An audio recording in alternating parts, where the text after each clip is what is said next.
From the worldwide home of the Widener Pride, this is WidenerPride.com as we continue our series of preseason interviews with our fall coaches and getting ready for the 2010 season. I am now joined by football coach Isaac Collins. Coach, let me be one of many to once again welcome you to Widener. Thank you. Your expectations for this season? I know that the last 2 years were a little tough on the team, but coming in, new coach, new system, new philosophy, what are your expectations? Well, I think right off the bat, one of our expectations is going to be to, just learn how to be a football team, to do the little things right.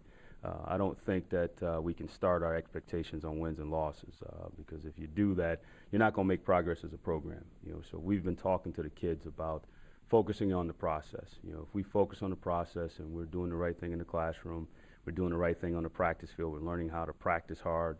We're learning how to practice the fundamentals that we need to be successful. The wins will come. So right now, the number one goal for us going into this season in terms of expectations is really to kind of focus on making sure we're doing the little things right. And that's both on the field as well as off the field. You have two all-conference players back on defense. You look at Joe Favinger, who's actually a preseason second-team All-America, and Shane Zumsky, who's also second-team at linebacker. Talk about these two and what they mean to the team. Oh, outstanding. First thing I'm going to say is outstanding leaders.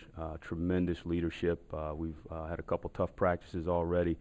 Those two guys have been the catalyst of pulling the group along and getting them to kind of keep that pep in your step when you get into, 4 days of camp, 5 days of camp. It becomes kind of rough. So right off the bat, from a leadership standpoint, I couldn't be happier.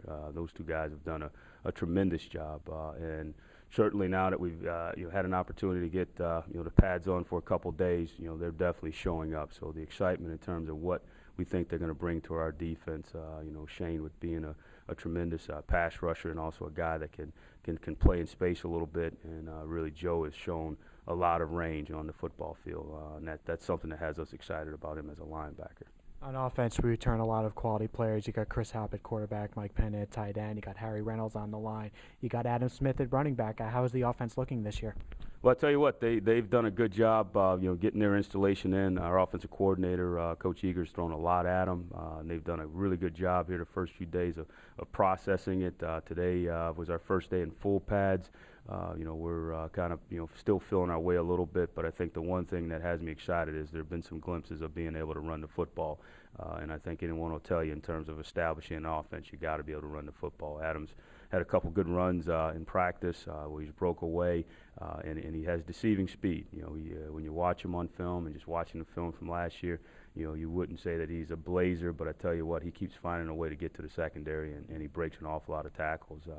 In terms of Harry Reynolds, I couldn't be happier. He's been unbelievable. He's made a quick turnaround this summer.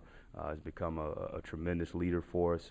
He did a great job in one of our tunnel drills here, which is a little bit of one-on-one against a defensive lineman, and kind of pancaked him today. So he's been not only from a physical standpoint being a really good football player for us, but he's been a great leader. And Chris has done a good job. We've kept this thing open with our quarterbacks, and Chris, having the most playing experience from last season, has really done a good job of kind of learning this new system and really kind of staying in stride. He's got a strong arm. His accuracy is getting better every day. The big thing we've been sharing with him is just take what the defense gives you, and he's been doing a pretty good job of that for the most part. When the regular season ends on November 13th at Delaware Valley, what one thing or more than one thing would you really want to have accomplished with this team this year?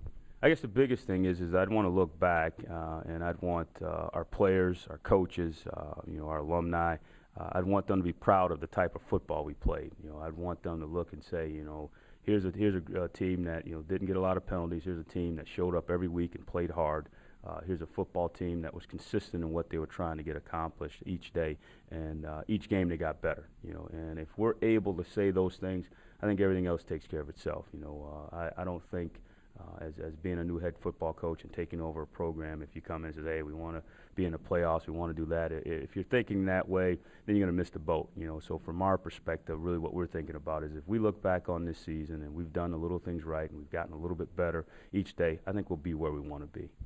Widener's season opens on September 4th at Alfred. Please note that is now a noon start. The home opener is against Teal on September 11th, and homecoming weekend is Saturday, October 2nd against FDU Florham. We thank Coach Isaac Collins for joining us, and we thank you for your support of Widener University Athletics.